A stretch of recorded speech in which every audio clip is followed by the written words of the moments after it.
good morning and thanks for joining us. Today I'm joined by the wonderful Hannah, natural menopause specialist. So we're looking forward to talking to her. So welcome, Hannah. How are you? Yeah, really good, thank you. I've had a good week and I'm going to try and have a bit of a lazy Friday. Sounds like a plan. You need a bit of Yeah. R&R, don't you? Yes. When you're in the boss, you can do these things, can't you? It's quite nice. That's it. That's it. We seem to work 24 hours a day sometimes as well. Yeah, It's difficult. Yeah, yeah. Getting the balance right. absolutely. So we've got a few questions for you, Hannah. So firstly, I just wanted to ask you, if you're all right for me to ask you this, has the menopause affected you and your work? Yes, very much so. Because I work in natural menopause, people get the impression that I've got my act together and everything's peachy and I don't get to feel any menopause myself. That's not strictly true. What I wanted to do is I do actually want to experience menopause. I do want to know what it feels like, partly for myself because I don't shy away from life changes like this, and partly to give me more empathy for my patients as well, because when they say I've got really bad hot flushes or really bad insomnia or any of those, I can say actually I know what that feels like. Um, so I try to kind of get myself to a point where I can carry on as normal, but I still get to feel what it's like. So for me personally, the main problems have been brain fog, and that got a lot worse after COVID. It got frighteningly bad after COVID, where I was forgetting to pick my child up from school and all of those sorts of things. Insomnia, winter before last was absolutely shocking, but I'm a bit prone to insomnia, so perhaps not that surprising. And I somehow managed to muddle through. And I lost myself for 10 months. I was like, I don't know if you've had anything similar. It's really hard to describe, where you just feel like you're not you and you're very flat and you're very disconnected from your life and everyone around you. And then I just reappeared again one day after 10 months and I've been back ever since. So yeah, those are the main things. But my mum was actually very ill when she was going through menopause and ended up in hospital. And I actually didn't realise myself, because I was fairly young then, until quite recently, that must have been menopause that really tipped her over the edge. So um, I'm not going down that road.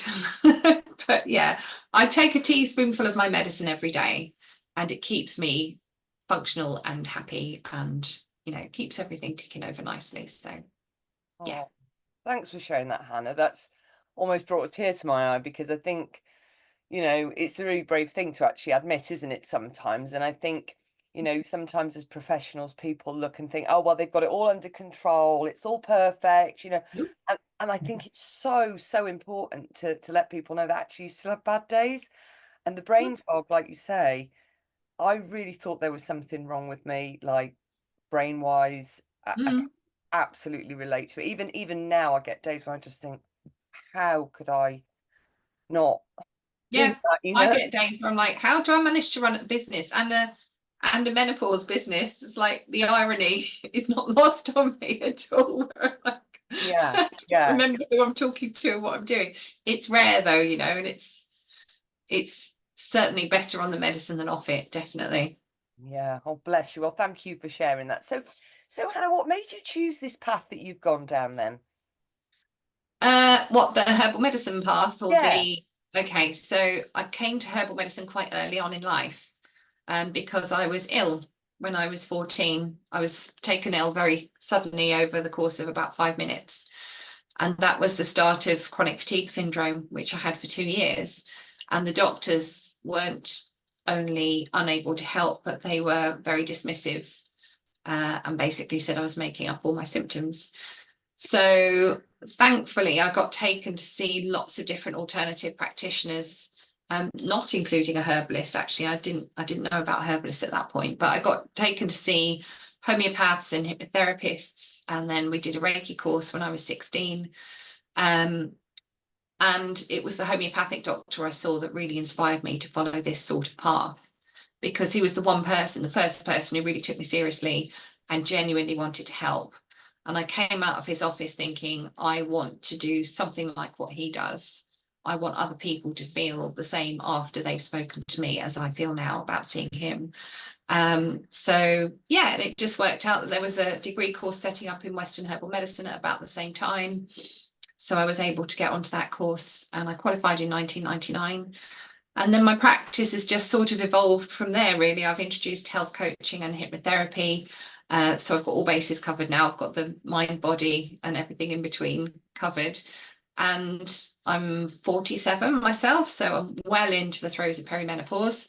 And of course, I've got friends a similar age, and then I was starting to get patients with menopause problems, and they were doing so well that they sent their friends and they sent their friends. And before I knew where I was, probably 3/4 of my caseload was menopause. Mm. It just sort of happened, really. Yeah, it's just how it goes. Yeah. Oh, thank you for sharing that. It's so it's great, isn't it? That, like, I think even for myself, it's you do these things because of your own experiences, don't you? And it's Mm. so great you can help those other people. And I'm sorry you had such a hard time, but actually it's I've It was probably the best thing that ever happened to me, not just me, but my family, because my parents both trained as hypnotherapists as well, because of the change they saw in me after the hypnotherapy. And wow. the strange thing was, right, they trained in the early 90s down in London, and they trained in these very, groundbreaking techniques that still most hypnotherapists don't learn. And I wanted to learn exactly what they'd been taught, but it was really hard for me to find a school. So there's a chap on my dad's course in about 1992 called Eamon, who I met because I used to be the guinea pig for the students to practice on. So I remember Eamon. Eamon taught my teacher hypnotherapy, and I met him 30 years later when he was my final examiner for my exam. So it's still coming full circle decades later, the fallout from my being ill. And I love stuff like that. Yeah, it was hard at the time, but it just changed the course of my family's life as well as my own. And it's really fascinating to see, the repercussions all these years later. How lovely that you and all your family do. That's so nice. Yeah, That's yeah. great. Big conversations then around the table normally then. Yeah, yeah, absolutely. Really interesting. So do you want to tell us a little bit more about what you actually do, Hannah? I think that would be great, for anybody listening that's unsure, maybe, we get an array of women in our group, some are on HRT, some can't take HRT, we know we're all individual, and we want to just put out there, all the different stuff that's available, which there is such a variety. So yeah, just tell us a little bit more about what you actually do. So most people have never heard of a medical herbalist, and medical herbalist is not a protected title. So anyone can go out tomorrow, set themselves up as a medical herbalist with no training, no experience, no insurance, nothing, and they would not be breaking any laws. So I would start by saying, if you're thinking of working with a medical herbalist, make sure that you're getting someone who's properly trained to degree level or equivalent, that they have insurance, and preferably that they belong to a governing body as well. So what medical herbalists basically do is they treat the root causes of an illness, and they're treating the person rather than the symptoms themselves. And when we use that approach, there's much more scope for what we can achieve in terms of improvements to health. So when I see a patient for herbal medicine for menopause, let's say, I spend about an hour talking to them in depth about all aspects of their health from birth, or sometimes even before birth, up to the present day. We go through every system of the body. We talk about diet and exercise and lifestyle and stress levels and sleep and all of those things. So by the end of that, I've got a really detailed picture of what's going on behind the scenes. Now, often with menopause, we notice patterns like there've been hormone issues going back possibly decades. There might be irregular periods, there might be polycystic ovaries, there might be other signs of chronic inflammation or gut problems. So we're putting menopause in that context, and we're going for the very deep causes. And I kind of layer my prescriptions. So if you think of it as being like a pyramid, the bottom layer is those deep chronic issues that have been going on for a long time. So I use herbs to treat those. Then we're looking at stress, chronic stress, because who isn't chronically stressed these days? And stress has a really big impact on our hormone balance, particularly when it comes to reproductive hormones. I think that's how we're designed, if I'm honest. Then I'm looking at herbs for hormone balance. So we've got herbs that contain things like phytoestrogens, which have a balancing effect on our own estrogen levels. So kind of quite hard to describe when you're a bit time limited, but I've got a good blog on my website which goes into more detail about phytoestrogens and what exactly they are and how they work. And then we've got other herbs which are not phytoestrogens, but they work on the glands that make the hormones themselves. So some women, particularly if they've had estrogen receptive cancers in the past, are nervous about taking phytoestrogens. Now, 30 years ago, that was completely justified because the advice was, with what we knew back then, that there was a potential that that could lead to cancer if there was any left lingering around. But we know from research that's happened since then that actually the opposite is true. And a lot of phytoestrogens have a protective effect against the real estrogen that you are making getting into any cancer cells and feeding them. So it's a very individual thing. If a lady is still nervous about taking phytoestrogens, we don't use herbs that contain those. The process does take a bit longer to get on top of the symptoms, but we do have other ways of doing it. And then finally, we have herbs for specific symptoms. So we've got specific herbs for hot flushes, specific herbs for anxiety and palpitations and aches and pains and all of those. But each herb has one superpower and then several sort of sub actions. So they're brilliant multitaskers and they work on lots of different areas at the same time. And then if we need to, we also bring in health coaching, which is just getting those basics of good health in place, getting good sleep, good nutrition, good hydration, bit of activity, a bit of deep relaxation, and a proper understanding of what your body's doing, and an appreciation that it's not actually trying to work against you and make your life a misery. It's actually, it does want to be well, it just needs those resources to do it. And again, if we need to, we use advanced hypnotherapy too. So there's nowhere left then for the symptoms to hide. We've covered all bases, and normally we use all three at the same time, or definitely two at the same time. So most of my patients get around about an 80% improvement in their symptoms within 12 weeks or so. That's fantastic. That's really good, isn't it? And I think that's so lovely because it's just so individual, isn't it? I think there's so much Yeah. advice out there, and people look at it and they think, well, I've done that and it's not Yeah. working. And you need that combination of all those things. And I've known women that have been on HRT that have gone, it's just not working for me, or they've become ill. And it's where do they go next, and how do they find these things out? Or somebody saying take magnesium, but if you're not taking the other stuff, sometimes that can't work as Yeah. And what effectively. kind of magnesium and what dosage and Yeah. and yes, all right, there's an investment involved. We're seeing any practitioner, you have to pay because it's not funded by insurance or anything like that. But I think this is such an important transition in your life, not just the menopause itself, but this is where you get your health in order for the rest of your life after menopause. And a lot of women have still in their sort of mid-40s, still have loads of people depending on them to show up in various roles, don't we? I've got an almost 10-year-old who has tricky medical conditions that need me to manage. I've got patients, I've got older parents, if I fall over, the whole pack of cards goes falling down with me. I've got to take care of myself, and I'm more than happy to invest in my own health. I think that's a really valid point, Hannah, and I hear that a lot. I know probably about a year ago we had a talk by a lovely lady called Kiki who's fantastic. And I remember her saying in the group, we want you to write a list, and we want you to like number who's important, who's the most important person in your life. And I must say, like most people like put, parents, child. And Mm-hmm. she actually said, no, wrong. It's actually you, because like you say, many people in their 40s and 50s sometimes can be a really cornerstone of a family or a Mm-hmm. business.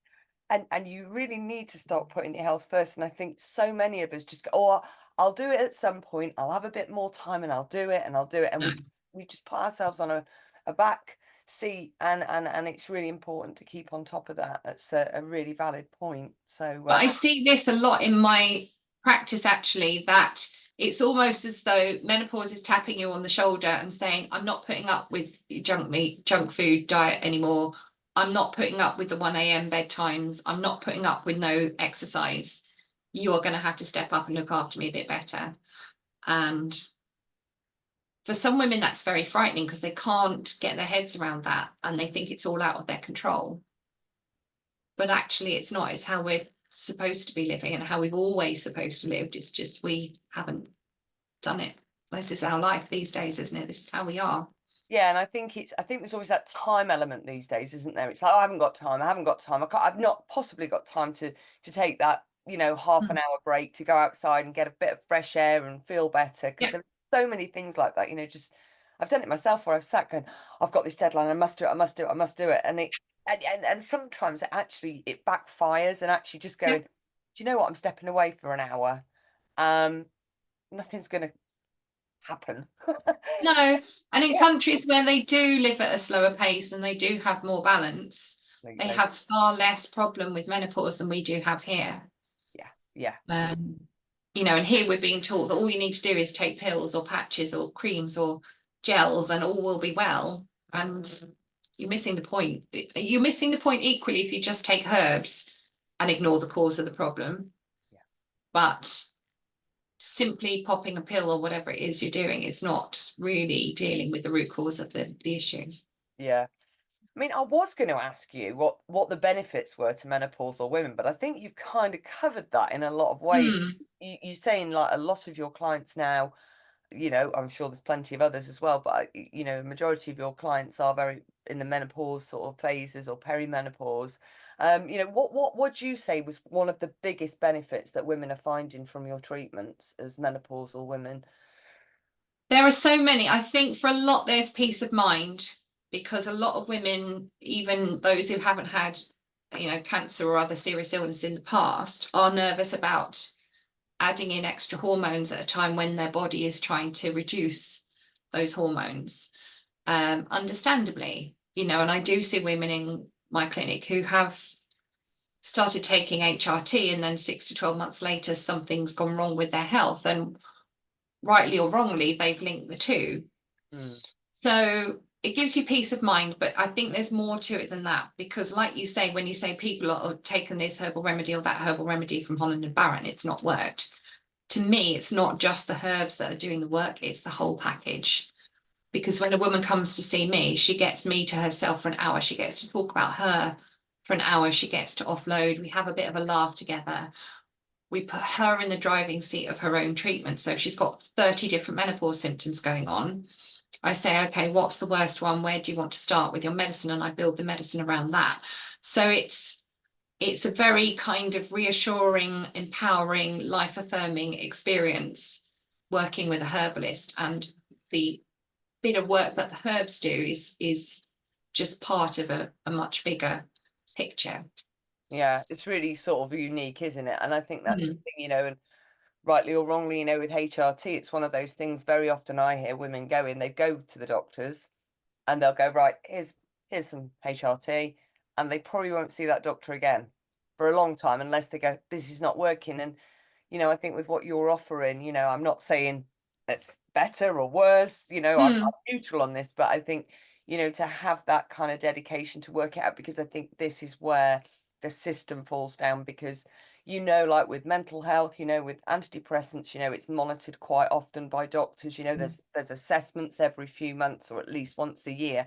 And I don't think menopausal women get that, which I No. personally struggle with. I think that should be absolutely compulsory that every year a woman has a reassessment, because as we know, hormones fluctuate, different things happen, Yeah. and it's So not that just, resource is just yeah, not there at the moment. Unfortunately, even just getting a GP appointment is really tricky. yeah, it is. Um, It is. so And it's yeah. part of a bigger issue, isn't it?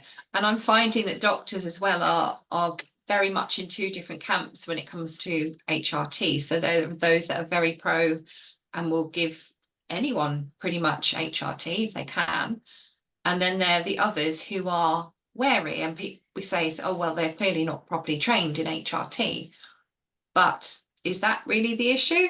Or has anyone asked them why they're not prescribing HRT? Or have they got other reasons? Mm, And I certainly know a few who are not so keen to be dishing out HRT yeah. freely. partly because, like you said, they can't monitor it. They can't monitor the Yeah, effects of it. yeah. I'm just going to shut this door because it's squeaking. Oh, we like a squeaky door. I didn't want anyone thinking it was me squeaking. But I think It's that's not my knees or anything. The door. and like you were saying, I think it's really lovely that you do spend that time with women, and I think it is important that we laugh, because I think, like you said, losing yourself, and that even the thought of that, and I can really relate to that. It's so upsetting. It is so, just to go, who am I now? Where's Claire gone, or where's Hannah gone from, 4 years ago, that Yeah, bubbly person that had that confidence, and you don't think, I think there's plenty of people out there that don't realize that you can get that back, and it does take time and effort, and it's a change, and it's embracing that change. it is a change. And people say, oh, will I ever be the same again after menopause? It's like, no, there's no way you're going to be the same. But all it is adolescence backwards. If you look at what the hormones are doing, they're Mm, doing the same as they did in adolescence, but the other way around. And traditionally, menopause was always seen in a very positive way. It was seen as, apart from using the word crone, you entered your cronehood. I don't fancy being a crone. I don't mind being an elder. I don't want to be a crone with like a funny naughty nose and a hairy chin. But the idea was that you were highly revered for your wisdom and your life experience, and you moved into a calmer, wiser space. yeah, And if you just allow it to carry you through, I think that's where you'll end up. yeah, Your best version of yourself ever. I yeah. think it's quite exciting, really.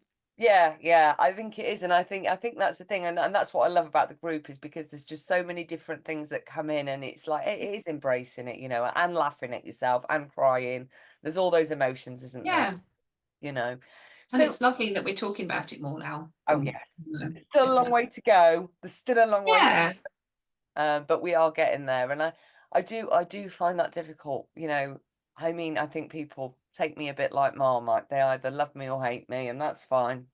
But I think for me, it's just something that should be a natural conversation. We speak about periods so openly now. You hear Yeah. it in the pub, you hear it everywhere, and I Mm. think I want menopause to be like that. It's no different. It's nothing to be ashamed of. No, not at You know. all. And when, I've shared a few posts recently, the latest was an 11-year-old starting, menopause through different illnesses. And you Gosh. think, crikey, if we're not talking about it, how are they going to even know Mm. what it is? And when you don't know, when you don't have the information or the tools and the armory, whether that's through herbalist or whatever, Mm. you know, how can you look after yourself? How can you, it's terrible, really. And I will never understand this taboo. It's getting the balance right, because the flip side of this big move to be all talking about menopause is that unfortunately it's not always talked about in a very positive way. And I'm now getting younger women in clinic who are in their 30s going, oh my God, I'm dreading my menopause. If that's what it's like, no thanks. Yeah, And that's really sad too, because it's like, no, no, no, no. You're probably hearing the worst of the worst stories. But adolescence is not plain sailing as well, is it? That process, childbirth is not all lovely. There are less pleasant aspects to it. And, any rite of passage that we go through as women has its pluses and minuses, and menopause is no different. absolutely. I mean, I love the fact that I don't get periods anymore. I mean, I had a full hysterectomy. I'm like that. Yay! All the way. So yeah, it's all Yeah, good. it's a really individual thing, isn't it? Yes, it is. It really is. So Hannah, how can people contact you if they'd like to maybe book an appointment with you? Just give us a bit of Um, information. Probably via my website. I mean, I'm just about everywhere on social media. I've got a YouTube channel and I'm on Facebook and all those places, but the website's probably the best place to start. So it's at www.physichealth.uk. It's PHYSIC, like Chelsea Physic Garden. And there is a free menopause toolkit on there as well, if anyone would like it. It just goes through the basics of understanding your menopause from a more holistic, natural perspective, and then some basics around what you can do if you just want to do a bit more to help yourself, or you feel that HRT isn't your path through. Yeah, so I offer free calls. If you want to have a chat, just book a free call online. It's half an hour and we can just have a natter over what's going on for you and go from there. Oh, that's wonderful. I was going to say, have you got, I always like to ask people, what's your one tip? But I think if you've got a free kind of guide, I think that's fantastic. But maybe you have got an additional tip that you'd love to share that somebody could maybe, just look at now, maybe a change, what would be your top tip? My top tip is actually be mindful of the kind of menopause transition you want to have and focus on that, mix with those people who think the same as you. Be mindful of what information you're taking in that might get in the way of that, because there is so much negative talk around how we're all broken and we're all going to be sat in a nursing home with dementia and osteoporosis by the time we're 65 and we need some kind of intervention, and it's not true. Okay, and just use your common sense. Think about grandmothers and aunties and older women that who are actually in pretty good health. Are they all having interventions to make that happen? Because I know loads of old ladies, I'm going to go see one shortly, who's just turned 83 and is sharper than I am and not on any medication, and there's plenty more like her. So just be discerning about the information that you're taking in around menopause. Yeah, that's it. No, that's wonderful, Anna. It's like we've always said, I think everybody's individual, and what works for one doesn't always work for somebody else. Yeah, But it's finding your tribe, I think, is a really good word. I yeah, a and lot, stepping into your especially, power around it. It's an empowering transition. It doesn't always feel like it, but it is yeah. ultimately. Oh, well, thank you so much, Hannah. It's been No delightful problem. speaking with you, and thanks to everybody who's hopefully watching. And we'll see you all soon. Bye bye. Thank you. Bye. Thanks, Hannah.